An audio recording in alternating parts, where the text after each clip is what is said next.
enfant qui utilise son téléphone pour regarder YouTube et soudain une idée vient dans la tête, c'est de créer sa propre chaîne YouTube. Il va commencer à créer un compte YouTube et il va faire sa vidéo au hasard en filmant la télé qui affiche Fortnite, et puis il va sur le bouton plus de YouTube. Après il va ajouter un texte et puis il va publier sa première vidéo au short. Pour presque la majorité de personnes vont dire que ça va, c'est la première fois qu'il fait du contenu comme ça, et de toute façon il va prendre le montage, voire off ou le script au cas où. Mais finalement, un mois plus tard, l'enfant qui s'est lancé sur YouTube n'a pas toujours changé en faisant des shorts et vidéos sans montage. Des fois sans voix, sans script et juste un texte pour dire abonnez-vous. Et l'enfant va continuer de faire les mêmes vidéos qui remportent des vues, des likes, des partages, des commentaires et des abonnements. Mais finalement, il va gagner 100 000 vues ou abonnés en une seule vidéo qui est un remix. Puis il va continuer à faire ce type de contenu.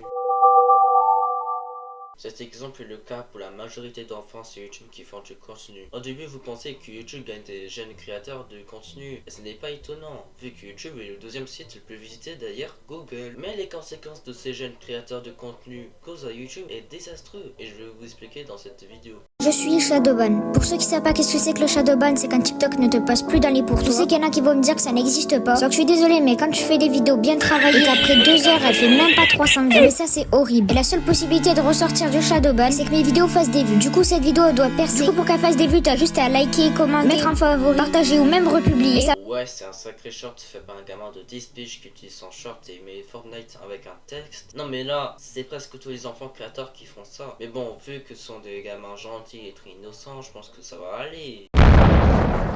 Oui, c'est un gamin qui a le seum car il floppe dans son contenu. Mais bon, ça m'étonne même pas car sa vidéo et ses shorts sont des gameplays de jeux vidéo avec des textes et sans montage. Carrément, il me dit qu'il fait de bonnes vidéos. Ouais, mon rêve. Surtout le pire, il a fait des milliers de vues et remix. Et vous savez qui utilise ce short? Réponse A, les adultes. Réponse B, les bébés. Réponse C, les grands youtubeurs. Réponse D, les enfants. Et la réponse finale, ce sont des enfants. Non mais aussi, il plaint de ne pas avoir d'abonnés et il force de nous abonner, liker, commenter. Non mais lui, il est un sacré forceur et ce n'est pas le seul. Surtout, il y a des youtubeurs qui font des vidéos avec la caméra en noir, puis il ajoute un texte comme abonnez-vous.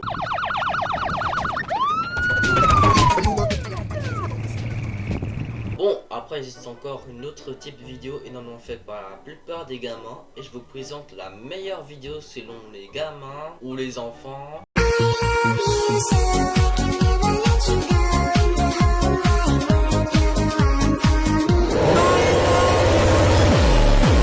Ouais, ça a un manque quand même du montage. Bon, après, la majorité des parents ou même vous pensez que les enfants sont innocents. Non, c'est faux. Par exemple, il y a un youtubeur nommé InZdu88 qui a fait une vidéo pour devenir un monteur vidéo. Bon, pour les gens qui croient que j'abuse, je vous laisse regarder.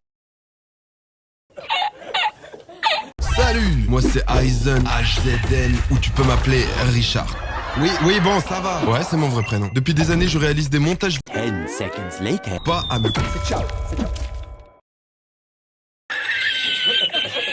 Carrément, ça va même voler une vidéo d'un vrai monteur comparé à lui. Et bien sûr, les gens ne sont pas bêtes à ce point. Carrément, le monteur en question, il peut porter plainte et ça cause énormément de problèmes, même pour un enfant. Déjà, pour amende pénale, jusqu'à 300 000 d'amende, jusqu'à 3 ans de prison, rare pour des mineurs, mais possible pour les parents responsables. Et dommage intérêt, le monteur peut demander de l'argent pour compenser le préjudice moral et économique, et cela peut aller de quelques centaines à plusieurs milliers d'euros, selon la taille du créateur et les vues perdues. Et oui, si le gamin en question regarde ma vidéo, je dois juste te dire qu'il faut se trouver avant que le monteur te porte plainte de manière le plus violente. Mais la question qu'on se pose, c'est comment les enfants sont tombés sur YouTube. Il faut retourner en 2005 quand YouTube est apparu pour la première fois. La première image de YouTube, et on peut dire que ce n'était pas un réseau social, un site de rencontre. Mais les contenus créés par les enfants sont rares, sauf celui des ados. Mais vers l'époque de 2010 à 2015, c'était l'explosion des smartphones et tablettes rendant YouTube accessible à tout le monde. Mais vu qu'il y a beaucoup d'enfants qui commencent à regarder YouTube, YouTube a créé YouTube Kids, une plateforme pour les enfants. Au début ça va aller, mais au fil du temps ça commence à avoir des dingueries comme le premier Elzagate et le début de Brainrot. Mais vers 2020-2025, TikTok explose de partout. C'était la Covid,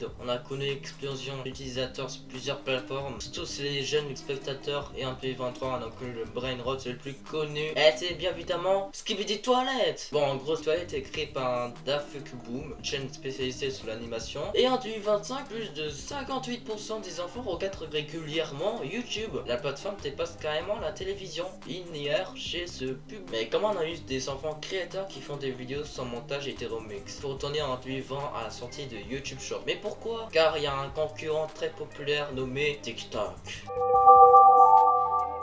TikTok, une plateforme qui a commencé à populariser de manière record. C'était en pleine période de Covid-19 et bien évidemment ça a causé plusieurs problèmes comme une forte addiction aux écrans, fatigue physique et mentale. Et surtout ça touche les enfants, donc la génération Alpha et la génération Z. Mais là durant cette période, TikTok nous a rendu la majorité addictive et enlève les réticences des gens. Mais finalement en 2025, TikTok est menacé avec le bannissement aux États-Unis, même si c'est déjà présent dans certains pays. Mais TikTok a changé la vision des gens qui préfèrent regarder des vidéos courtes que longues.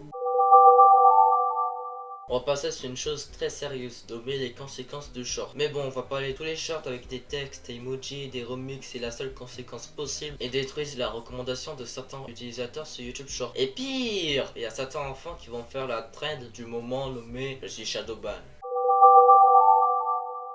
Oui, c'est mal de faire déjà une fausse prévention, surtout au final si c'est pour retrouver avec 10 000 shorts. Mais est-ce que ce sont les fautes des enfants? Oui et non. Car malgré les enfants créateurs qui font des vidéos sans montage et sans effort, il y a des enfants qui font du vrai contenu et méritent tellement mieux comparé à des enfants qui font du contenu poubelle. Mais le problème est que beaucoup d'enfants qui font du contenu poubelle comme repost, remix et des shorts sans montage et croient que ce sont des bonnes vidéos. Mais c'est l'inverse. Surtout vers juillet 2025, YouTube a annoncé qu'il va mettre en algorithme les vidéos bien travaillées et finalement ce sera la raison du arrivée je suis Shadowban. Mais c'est faux. Mais si je peux dire que c'est la plateforme la plus connue et importante, mais YouTube essaye de faire des efforts et c'est déjà bien pour les utilisateurs.